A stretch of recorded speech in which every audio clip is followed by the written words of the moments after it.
Welcome to the Inspiration North podcast, inspiring stories from inspirational people and how they found their passion, their true north. I'm James Eves. And I'm Michelle Minikin, and this is the Inspiration North podcast.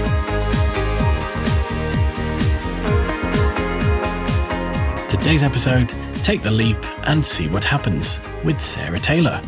We talk about being environmentally conscious from a young age, the importance of being who you are and being proud of it, and hear all about the backstory of the Pamoja name. Sarah is a trained skincare formulator and founder of Pamoja, a multi-award-winning sustainable skincare brand based in Newcastle upon Tyne. During an 8-year career break, Sarah experienced skin allergies and set out on a journey to understand what she was putting on her skin. She found a solution and her purpose. Sarah is passionate about helping busy mums achieve happy, healthy, glowing skin and a moment of calm, a daily self-care ritual that can help us to bring out the best version of ourselves to everything we do.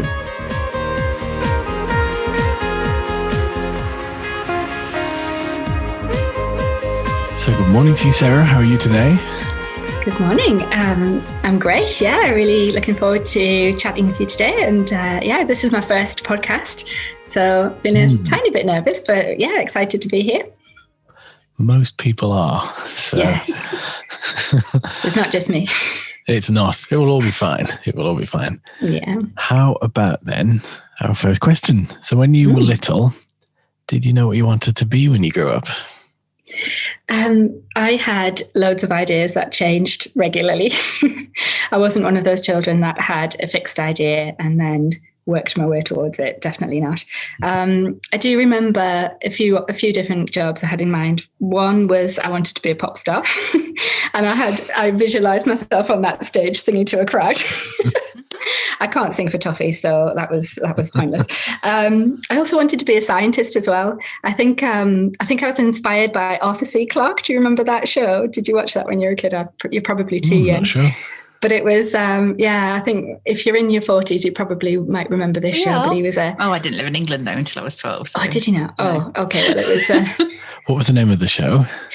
So the scientist, he was called Arthur C. Clarke, and he would talk about all kinds of really mysterious, fascinating scientific facts. And I always remember at the beginning of the show, there was a revolving crystal skull, which sticks in my mind. And I was fascinated by his show. And I think that was what I had in mind, that I was going to be the next Arthur C. Clarke. Cool. But I loved that. And at one point I wanted to be a lawyer. I had lots of ideas going through school. And I got to... I had lots of jobs as well, Saturday jobs, and I did a lot of voluntary work. I loved helping out, really. So I worked in the local hospital. We used to take the trolley around the wards, selling all the sweets and chocolate and drinks to the patients. So I loved that voluntary job. I was quite a conscious kid, so I was really into Greenpeace and Amnesty. I used to do a lot of letter writing for Amnesty. I'd do the sort of volunteer beach cleanups. So I was kind of, all these sort of issues were on my mind. I remember from quite a young age, sort of mid-teens probably. I never thought I'd ever work in the beauty industry. That's one thing that I didn't imagine or envisage at any time. I remember when I was about 15, my friends were getting into makeup and I used to go along and would, shop. I remember going into Miss Selfridge's on the high street, and I can still smell the makeup counter. It had this really sort of sweet floral smell, and I can remember how it smelled now because it was gorgeous. I loved it, and I'd mooch around the makeup, but it was all horrendous. It looked terrible on my skin because at that time, this is like in the sort of mid to late 80s, when people were wearing the blue eyeshadow and the frosted pink lipstick. And I had the frosted lipstick, but it looked absolutely awful. I think it looked awful on most people. Probably. So I kind of it never captivated me, the whole makeup phase. But I got into skincare. I loved making my own skincare even as a teenager. I remember my mum bought me a natural skincare book, natural beauty book, actually it was. And I had some great images in it, all really lovely and natural, and recipes as well. So I remember making the face masks with the oats and the cucumber and all the things you find in the kitchen. And I just loved it. I absolutely loved it. But yeah, never imagined just that I'd put our work in tea this on your industry. face. Yeah, I've been thinking about those formulations now. I've come on a bit now. It's like, do you want that yogurt for your breakfast this morning? No, I'll be having that then. Oh, that's good. Yeah, that's good. I love that.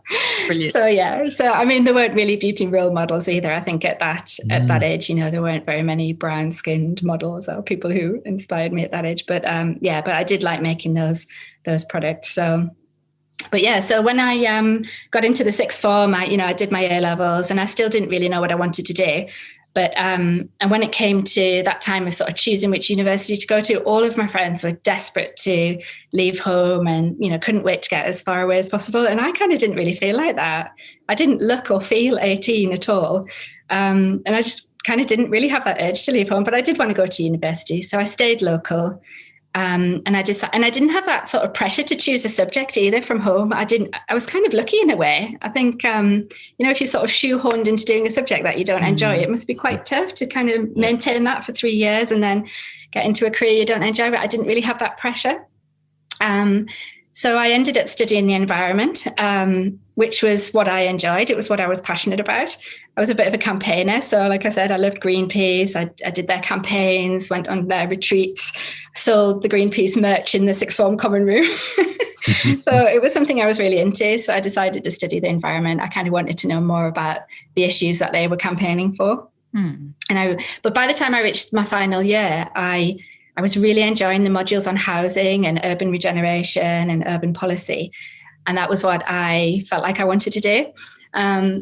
So I went off to Edinburgh. When I graduated, I went off to Edinburgh for 6 months, and I lived in a hostel for homeless men.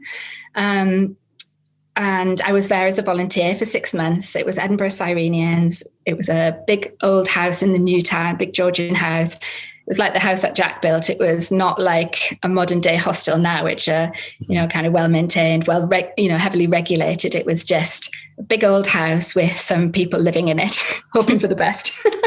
And it was 3 male volunteers. And we were there to just be peers, really, and to support the residents. There were 18 to 25-year-old young homeless guys who were there for various reasons. All of them had suffered some kind of relationship breakdown, family breakdown, and then other issues, drugs, alcohol, mental health issues were all there. But they were there hoping to get some support and help to move into a tenancy at some point and supported accommodation. And it was brilliant. It was an amazing experience. I learned, just so much. But one thing I knew was that when I came to the end of that is I didn't want to work in supported housing. I knew that wasn't for me. What I was most fascinated about was the staff who worked during office hours. They worked in the basement, and there was a guy there who helped people to get into a tenancy and to find a home that would then hopefully help them to get a job and have a better life, really. So that was what really interested me. So I came back home to Newcastle, and I signed up for a master's degree in housing policy and housing management. And I did some voluntary work with a big issue. And I really enjoyed that. I didn't do my dissertation, so I didn't get my master's, but I got my postgraduate qualification, and I became a graduate trainee with Newcastle City Council for a couple of years. And that was brilliant. I got to work in lots of different departments, in the homelessness team, in the development team, which was all about, community regeneration and renovation of homes. And then I spent some time working in the housing management team, and I was given a tower block to manage. So I managed the Cedars in Critters Park for a few months, and that was really fun. I loved seeing people before, kind of like I would interview people at the stage where they were applying onto the waiting list, and I would see them in their current situation. And then I loved being able to help them find a new home, see them settle in, and just kind of get on with their lives and enjoy where they were living. And I really liked seeing that transformation. It was really, really good. So what did I do after that? So then I got my first management role. I worked for William Sutton Trust, which was the housing association based in the West End of Newcastle. By this point, I was a housing manager and I had a small team. And it was great because the main office was in York. So I was kind of able to use my initiative and just be left to get on with things, which I quite enjoyed. And I had this small team and it was brilliant just to be able to get things done really quickly, to keep the estates looking good and to deal with people's problems quite quickly, with kind of minimal bureaucracy. So I really enjoyed that. And then a couple of years, I stayed there for about 2-3 years, and then I moved down to Sheffield, where I was, I suppose, promoted really, and I went to work for a much larger housing association, which was based in Yorkshire, actually, West Yorkshire, and Wakefield, I think it was. And I was the housing manager for the South Yorkshire team. So I was responsible for housing services across the whole of South Yorkshire. And I managed a bigger team, bigger budgets, but I didn't enjoy it. I didn't really enjoy it at all because being a more senior manager, you're kind of I was further removed from the bits that I enjoyed. So dealing with tenants, it was at the stage where they were going to court or at the stage where they were complaining, whether it was about their housing officer or something that had gone wrong on the estate. It was much more negative. And I just didn't enjoy that. I wanted to be more hands-on. I wanted the good bits and I didn't really enjoy that negativity. So I stayed for a couple of years and I just decided that this is not for me. I think I'm ready for a change. So I moved back to Newcastle, and that was around the time that my husband and I got married. So I moved back to Newcastle, and I started working for the Northern Housing Consortium, which is a housing role, but very different. And this is a membership organisation for housing professionals. So I was working with people working in the industry rather than the actual tenants. So that was quite different. And my job was around creating content for housing professionals to help them understand the policy landscape that was affecting them. And we lobbied for extra resources to be brought to the north. So it was sort of representing housing organisations across the north of England. So it was a very different job, but I did enjoy it. I organised conferences and events, and it was all around how housing, health and social care can integrate better to basically deliver better services for people. So campaigning came in useful again then. Yeah, it did actually. So there is a little bit of a thread there. Hadn't thought about that actually. So yeah, it was kind of sharing good practice around the north. There was so much innovation going on in the north, and it was about raising government awareness of that innovation, as well as trying to sort of lobby for extra resources to come back to the north, to try and bridge that gap between the north and south, which is quite stark. So while I was working at Northern Housing Consortium, I had my daughter, my eldest daughter, and by this time I was working part-time. And like many part-time workers, it's not always easy to fit full-time hours into a part-time role, especially for mums, juggling childcare and everything else that goes with being a working mum. And I was often left feeling that I wasn't really doing either job very well. And I'd lost 3 pregnancies as well during this time.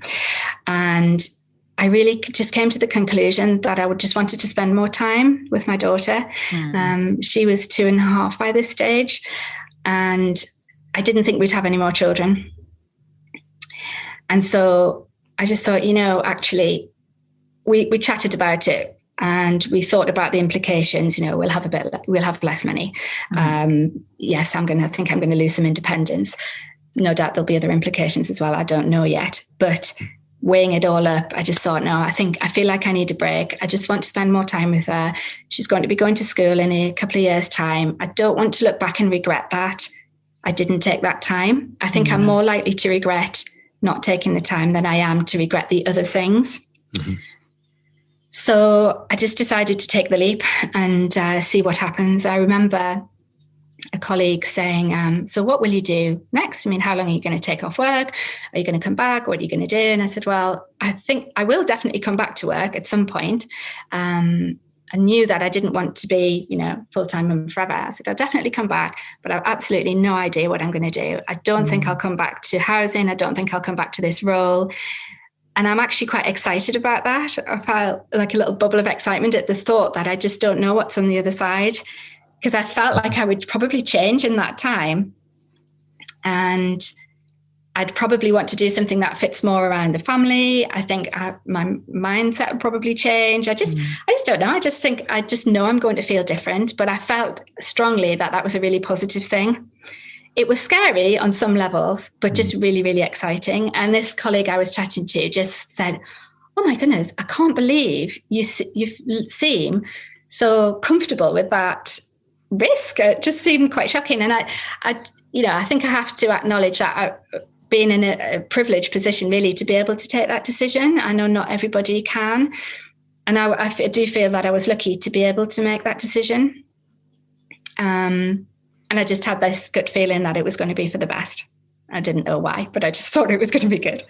And it was really. I mean, it took a while to wind down. For the first few weeks, I was thinking about work. What are they doing? Oh, what happened to that project? I started that, I didn't finish it. Is someone else going to do it as well? And of course they did. But it took me a little while to wind down, but I did very quickly get into the swing of it. And our life just became so much simpler. So at this time, my husband had a demanding job and he was working long hours. So it was really nice to not have to worry about the childcare, to not have to worry about who was going to take the day off when my daughter was ill. Because there is always that sort of battle of, I took the last day off. Yeah, but it's your turn. And but I'm doing something more important. And, my job was just as important, but in a different way. So there was always, room for a little bit of resentment when those times arose. So that made life a lot simpler. And I did miss my independence to some degree. I didn't really miss having the money, but because I think one thing I quickly noticed was how you don't need to make impulse purchases. And I just made more conscious decisions about what I was spending my money on. Just took time to just think about it. And I think I realized that I probably wasted quite a bit of money before. And actually, I didn't really need all of that stuff. And it's not that important at the end of the day. I just felt like, it was just, it's better to be just a little bit more mindful, isn't it? So I kind of threw myself into motherhood. I think probably a bit too much though. I did enjoy, all the sort of the baby groups and the baking and the, being on the floor and just noticing things a lot more, the bird song and all the little things that kids notice. They're always in the moment, aren't they? They're present. And that's what we're told that we should be more and more, isn't it? We've got to be more present, got to be more mindful. There's nothing like being with kids to make you mindful and present, I think. So it was a nice time, slow pace of life, simpler life, less going on. But the downside is I think I lost a little bit of myself along the way. I don't think I prioritized my own hobbies and interests enough. And I think I got a bit too caught up in the domestic minutiae. And I think that's what led me to have some skin issues, because your skin can often reflect what's going on inside. And I think not really taking time to look after myself properly, because it was all about the kid. By this point, I had another daughter. So we did go on to have another daughter, which was brilliant. But I was, constantly on the go, constantly tired, constantly washing my hands. And I think I was just a bit too obsessed with it all, and I just didn't really look after myself enough. And I think I lost a little bit of my identity along the way, just being shattered, absolutely shattered all of the time. So I developed. So that's how I developed some skin issues, which then led on to the kind of next chapter of my career, really. It's what's interesting is that what I wonder is if the change of role, in some ways change of identity, because we often attach an identity to a job, some kind of career. I wonder do you think if skin issues had not presented themselves, that you would have still gone in the same direction? I wonder. Well, like I said earlier, I'd always been interested in hearing the stories of people who changed their careers. Mm-hmm. Maybe it was a sign I didn't realize at the time, but it always fascinated me. And I'd always loved the idea of having a business. I didn't know what. I had a few ideas over the years, but for one reason or another, they didn't develop into anything the way this business idea did. So yeah, I think if it wasn't the skin issue, then I think I would have gone on to develop something very different, but I just don't know what. I think the skin issue led me to find a solution and a passion. Mm-hmm. I was interested in skin before. I'd always looked after my skin from a young age. My mum taught me how to care for my skin at 15. So like I said, when friends were getting into makeup, I got into skincare and I started looking after my skin from a young age. So it might have interested me. I don't know. It's interesting, isn't it? Perhaps it would have been something else. I had ideas of having a cafe at one point, dabbled with that. Some kind of home baking business, because I absolutely love baked goods. That's my vice. I don't have many vices, but baked goods is one of them. So yeah, that was another potential option. But yeah, who knows? Who knows what it would have been? But I definitely think it would have been something different.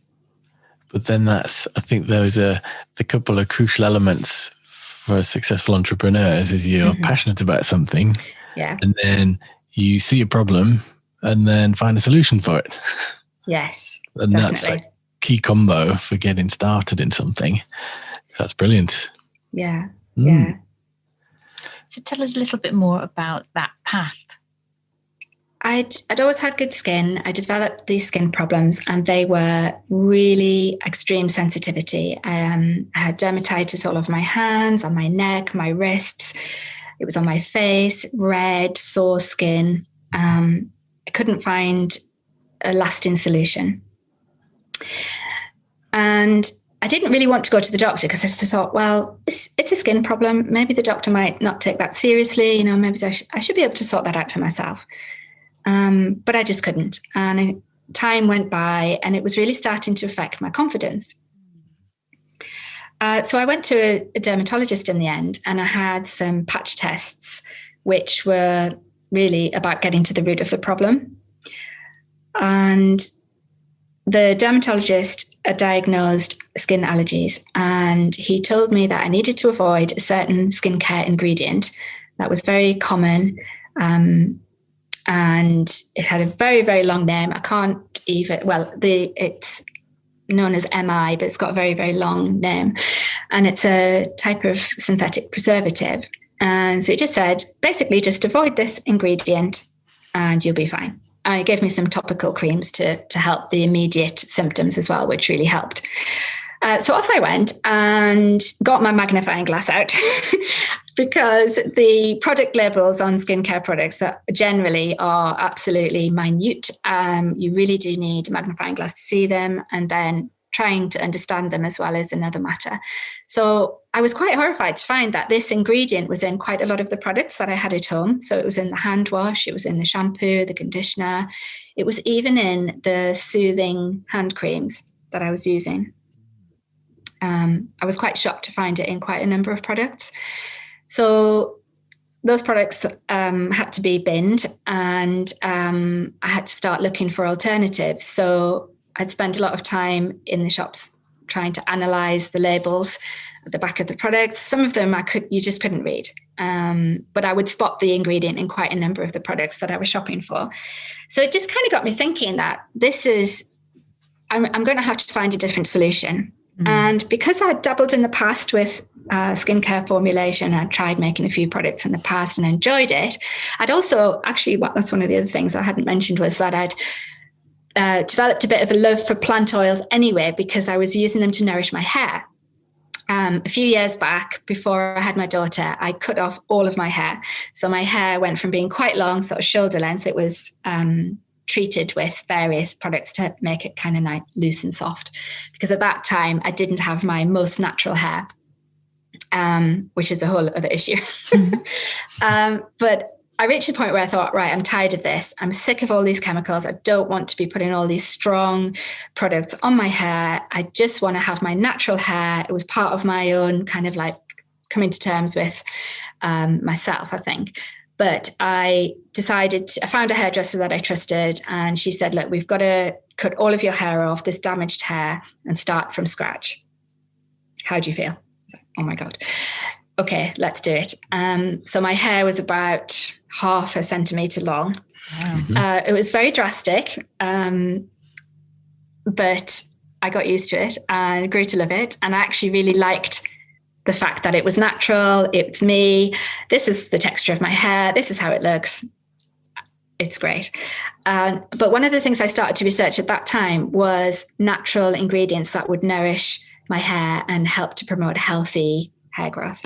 And I discovered some amazing plant oils with beautiful properties that are like coconut, castor, amla, which is an Indian plant, which is really good for hair. And I started creating hair oils to nourish my hair, and I'd massage them into my hair and my scalp twice a day, and it really helped me to grow my afro. So I already had some knowledge of plant oils by this point. So I thought, right, I'm just going to do the same for my skin. I think there's a solution there. So I started reading online and researching different ingredients. And of course, the internet is full of DIY recipes from skincare bloggers. So I tried a couple of them. And after a while, I just thought, this is not right. I want to understand. I'm the kind of person who likes to understand something before I feel comfortable with it. I like to read. I like knowledge. And I wanted to understand the chemistry behind the ingredients. I wanted to understand why they'd chosen certain ingredients over another. What was it about that ingredient that made it great for a face oil? What is it about that ingredient that's good for a cleanser? I wanted to know more. And I wanted to know how to switch ingredients, because we have food allergies in our family. So I thought, okay, so a lot of these plant oils contain nut oils. If you've got a food allergy, you don't want to be putting a raw nut oil on your skin and potentially causing a dangerous reaction. So I thought, and my daughter has a nut allergy. So I thought, right, let's try and switch some of these ingredients for non-nut oils. And that was really what sparked my interest in researching ingredients and finding out more. I didn't want to just rely on these DIYs. I wanted to do it myself. And I wanted to do it properly as well. I wanted to do it professionally. By this time, I started making cleansers, facial oils, hand creams, bath oils, body oils, all kinds of different products. And I found I absolutely loved it. I loved the creative process. I loved researching the ingredients, finding out more about the stories behind the ingredients. I loved the products. The products were gorgeous. I introduced essential oils, and I just loved the textures. I loved the aromas. And what I found was that my skin loved these products as well. My skin just calmed down. It felt softer, smoother. It was glowing again. And that just gave me confidence. And it was just a lovely experience. But what I also discovered was I really loved the fact that I could make a jar of, say, a cleanser, for example. It would last ages. There wasn't loads of excess packaging going into the bin. You know, often when you buy a product, especially if you buy it online, the jar will come in a box, and that might be wrapped in cellophane. And then you've got all the inner packaging, and then you've got plastic tape. And I just loved the fact that I wasn't using up all of these extra products. With all of that excess packaging. I knew where the ingredients were coming from. I knew exactly what I was putting on my skin. And then the other thing I discovered was this really beautiful ritual. There was something lovely about the textures, the aromas. I began to really look forward to taking my makeup off and cleansing my skin at the end of the day. It became a little bit of a ritual, which at that time, as a busy mum with 2 young children, it was a bit of a sanctuary. Something to help me to de-stress, something to make me feel calm. You can just kind of like really feel really mindful and feel like you're treating yourself really every single day. So it became part of a self-care ritual. And it's just an easy habit to fit into a pretty busy day. Someone who doesn't have time for the spa day or the retreat. So yeah. So I loved these products, and I started sharing them with friends, family, their friends and family. People started talking about them with their friends and family. I started sharing them. And this is when I started to think about this as a potential business. So friends would say, oh, I absolutely loved that cleanser. Can I buy it? I said, well, no, not really. I'm not thinking of it yet as a business, but maybe one day. And my daughter would be in the schoolyard, and I'd bump into someone who tried something or was waiting for the next sample, because I was using them as guinea pigs really to try and test out these products. Did they like the texture? Did they like the smell? Did it do what I was hoping it would achieve for their skin? And Isabel would tap me on the arm and say, Mummy, why are people overreacting? Why, when talking about your products, why do people overreact? And I said, they're not overreacting. They're just emotional. They're excited. They're thinking, oh, great, what's Sarah got for me? Oh, I want to try something else. And I absolutely loved that. I loved that twinkle that people had when they talked about the products, and that sort of bubble of excitement as they were talking about how they'd seen a change in their skin. It was just really, really captivating. I just loved it. So I started researching how this could become a business, because I knew that the skincare industry, cosmetic industry, was really highly regulated. There are laws governing what you can do, laws governing what you can say, how you can sell a product, how your label has to be displayed. There's so many rules and regulations. And I thought, right, if I'm going to do this, I need to do it properly. I'm not a winging it kind of person. It's got to be done right. So I started looking at where I could train and learned how to create these formulations properly, effectively, but also tick all of the regulatory boxes. And so I enrolled with Formula Botanica, which is an award-winning and accredited school of cosmetic science. And I spent some years working my way through their formulation courses. So I did my diploma in organic skincare formulation. I absolutely loved it. It was really, really brilliant. I definitely recommend anyone thinking about this, or anyone who enjoys to dabble, to check it out, because it really, really was. It was a game changer, really. So I graduated with top marks and started planning my business. So yeah, I also went to Paris as well to probably the best word is like an ingredients convention, if you like. So ingredient suppliers from all over the world, formulators and brands, including some mega brands, are there to see all the latest innovation in ingredients and in formulation. And I spent a couple of days there just totally immersed in this really exciting world. Just, it was just absolutely overwhelming, but just in a brilliant way. I came back buzzing with ideas, really excited to get started. And I started planning what I was going to do with it all, planning Pamoja. And I like those kinds of places as well, conferences. You can just go and try things and talk to people and sniff everything. Sniff everything. I came back loaded with samples. That's what's good is you come back with a goodie bag full of samples and contacts. So you're at a point where you've got, what do I call them, raving fans that are in friends and families in the schoolyard, and then you've got more of that knowledge of what do I need to do this properly. Gone through the process of understanding the legislation, etc. Where do you then go from there? So I started working on the brand strategy, thinking, okay, well, if having a skincare brand, I think there's a big responsibility to, phrase that differently. I didn't want to be another brand peddling the same insecurities. I didn't want this brand to be a brand that made people feel insecure about their looks. I didn't want this to be a brand that contributed more waste. There's an astonishing amount of waste in the beauty industry, and there are a lot of outdated views on what's beautiful, what's necessary. So I started thinking about, okay, what do I want this brand to be about? And I knew that I wanted it to be as eco-friendly as possible. I knew that I wanted it to help busy women on the go, busy mums, find that little slice of calm. I wanted it to be about healthy, glowing skin. I didn't want it to be about perfect skin, about perfection. So yeah, I just started really thinking around those issues. What do I want this to contribute? And then I worked with a design agency to sort of create the visuals that would try and communicate that message, which is really hard. Took a long time to go through that process. It was quite a long, stressful process.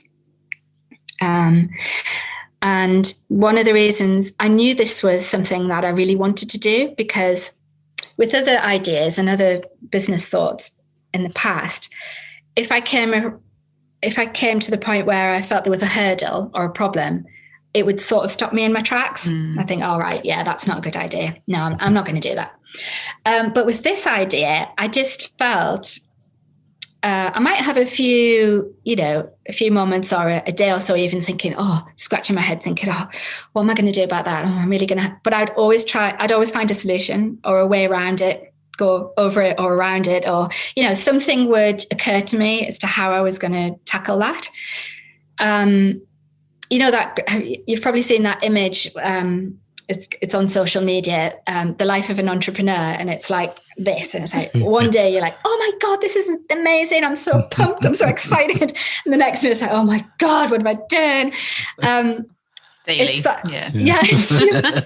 know that. It's like, I'm on that roller coaster, and I was then as well, but I knew there would always be an up. I knew that I would come out of the other side, and I think I'm going to find a solution. Either I'll work out the solution, I'll learn something new, or I'll find someone else who can help me. So I knew I just had that feeling that this was going to be okay. And that's what drove me forward. And the other thing that helped me was this idea of just making progress and not seeking complete perfection. I am a bit of a perfectionist, which is horrendous because you procrastinate and you doubt yourself and you just, all those things can hold you back, can't they? But I had to get into the frame of mind of thinking, this is progress. If it gets me a bit further, that's good. Be happy with that, move on. Just inching forward every day. Even some days, I try and do something every day, even if it was just a little bit of online research while I'm running the bath for one of the kids.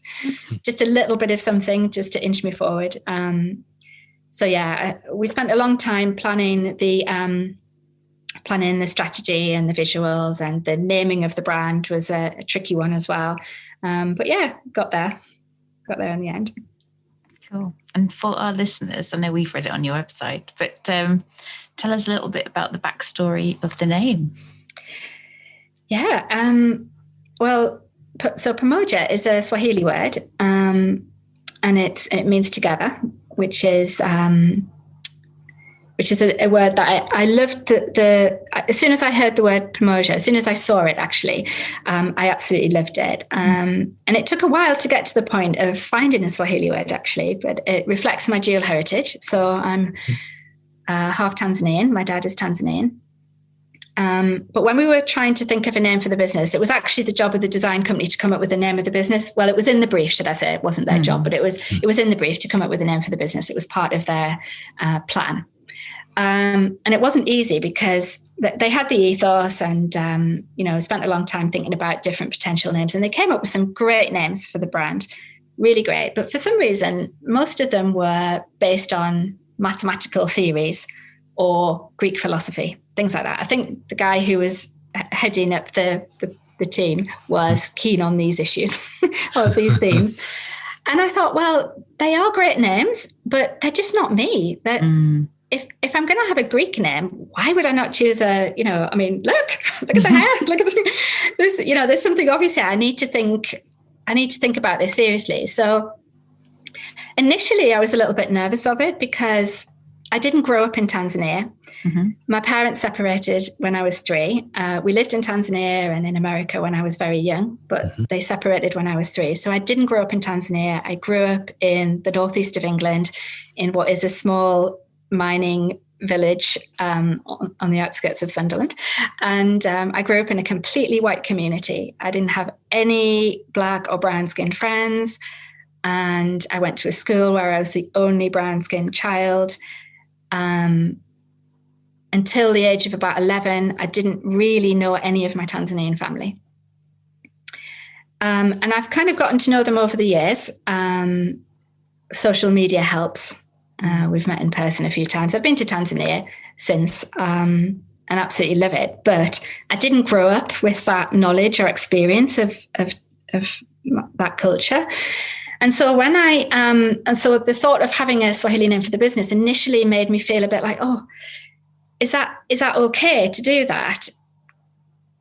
Does it feel, I didn't know if I felt comfortable with it initially. Mm-hmm. But actually, I just thought, you know what? It's my story. It's part of my heritage. And actually, I think there are probably a lot of people who don't necessarily know the details of their heritage or haven't spent time in the countries of maybe the parent they didn't grow up with or the grandparent they didn't ever know. So some people won't know what their heritage is. And if they're mixed race, they might wonder where their hair texture comes from or the color of their skin or the color of their eyes.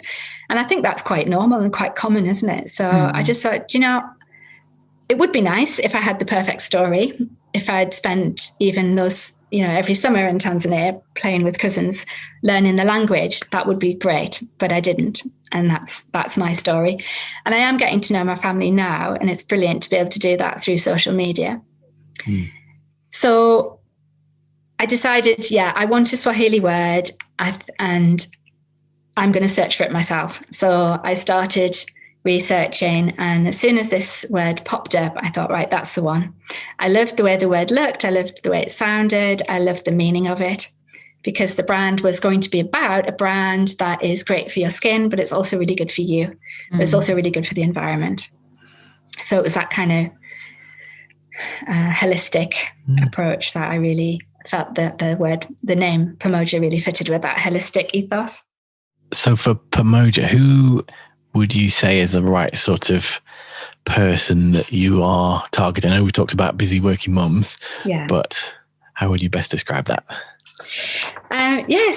Well, I'm just really passionate about helping busy mums or women on the go generally in whatever capacity to feel really good about their skin, to have time for themselves for self-care, and to make really positive changes for the planet, positive choices, really. So I get a lot of people coming to me who've got dry or sensitive skin. Perhaps they haven't had a consistent routine that they feel confident about. Maybe they want to wear less makeup, or even for their makeup to look even better when that, you're nourishing your skin. So, everything else looks good. But also, I'm passionate about helping busy women on the go in any capacity, who just want to feel good about their skin, who want more time for themselves for self-care, and who want to make positive changes for the planet. So maybe I should just leave it at that. Yeah, it's great. God. It's good. And it's the right time, I suppose, as well, as the world starts to open up. And I mean, we've all... I don't wear makeup, but every day. Not every day, no, just Friday nights. But we're going from working from home, PJs, maybe not bothering as much with makeup, from being comfortable online, we get a filter on, to actually, we've got to go out and not wear put clothes on top of pajamas for doing the shopping, or we're actually have to think more about what we're wearing, how we look. So it sounds like a great time to be. Yeah, definitely. I've had quite a few of my customers and friends as well actually said, oh my goodness, Sarah, I need to get my skin in order. I've got a long list of things I need to sort out. I've got to get the haircut, got to get the eyebrows waxed, etc. But people are thinking about how they want to look and feel when they come out of lockdown. We do want to come out of lockdown looking refreshed. We might not feel it. We're sort of on our knees, aren't we? But we want to look refreshed. We want to look awake. And when we see people that we've not seen for a long time, we kind of want to look our best, don't we? We want to feel our best as well. So I think anything we can do now, we've got a few more weeks to go before, is it June, sometime in June, when we're really going to be unleashed. Fingers crossed, if all goes to plan. So yeah, we've got a few more weeks to plan and to think about starting to care for your skin. So if you're someone who hasn't got a routine right now, and you'd like to start one, now is a really good time to start, and start with the basics. Don't go crazy. Don't buy loads of products that you might not need or might not agree with you. Just start simple, cleansing, moisturizing. If you've got time for nothing else, those are the two most important things that you can do for your skin. And yeah, start getting in a consistent routine now, and your skin will definitely thank you for it. Awesome. Thank you so much for that. So, Sarah, if it's okay with you, we're going to move on to the quick fire round of these questions that you have not seen yet. Oh, no. So James is going to take it away. So question 1, what is your favourite thing to eat or drink in the spring? Ooh, I absolutely love pineapple. Sweet, juicy, refreshing. Yeah, that's, I think in springtime you kind of crave fresh things, don't you? You want juicy, fresh, clean, something zingy like that. Yeah, probably pineapple. Mm-hmm. Good choice. We've been eating too much chocolate as well over the weekend, so I'm definitely craving freshness. Yeah, vegetables. Yes. Okay, so question number 2 is, what is your favourite way to waste time? Ooh, well, I love a book. I love reading. And I've got a favourite chair. This is my favourite chair, actually. I'm sitting on it right now. Got the window right here. It's really comfy. It's my little sanctuary in the corner of the bedroom. I love reading, but gone are the days when I can read a book from cover to cover. Mm-hmm. So, in lockdown, I don't know if you've seen people online sharing how many books they've read through lockdown. I've read one book from cover to cover, but I tend to dip in. So I've got about 5 or 6 books on the go at the moment. And I like autobiographies or, books that you can just dip into. Sitting in my favorite spot with a book, and I can just read a chapter or half a chapter even. That's would be my ideal time to while away a bit of time. That's awesome. Thank you. And question 3, what is something that is popular now that annoys you? Ooh, like my What's in My Room 101. Yeah, exactly. What would it be? Oh, notifications on phone. I absolutely hate them. I've got them and I keep saying, I must delete those notifications. They absolutely drive me mad. And it's always the ones that you don't really want or need that ping the most. And then there's my husband's phone pinging as well. And my 11-year-old's just recently got a phone. So just annoying notifications, distracting. I have switched all of mine off. I just have you switched yours off? Oh, that's good. No. Yeah. Literally, unless it's like a text or a phone call. Yeah. It can all wait. You're good at filtering. I'll have to. Yeah. I would literally spend all day being like distracted. A slave to the pings. Yeah, slave to them. Cool. So if we could take you back to your 18-year-old self, Sarah, and you could have a nice cup of tea or a nice glass of fresh pineapple juice or whatever your tipple is, what advice would you give to you?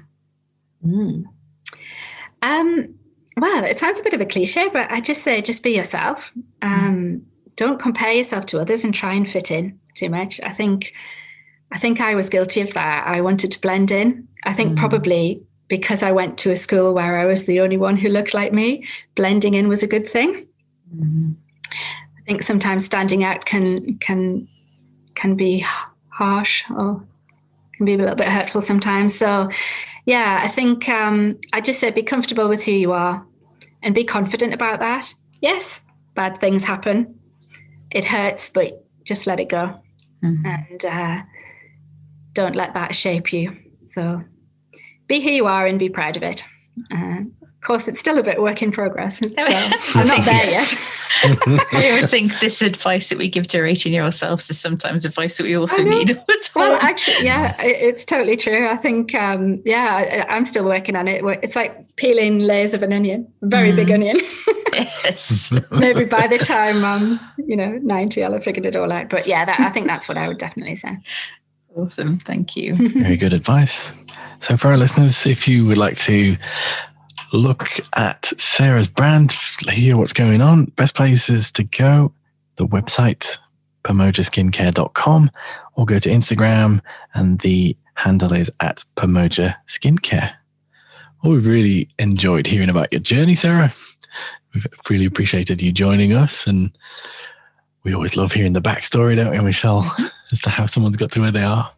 Yes, and a big shout out to Jo Darby for the introduction as well. So very thankful that she made it.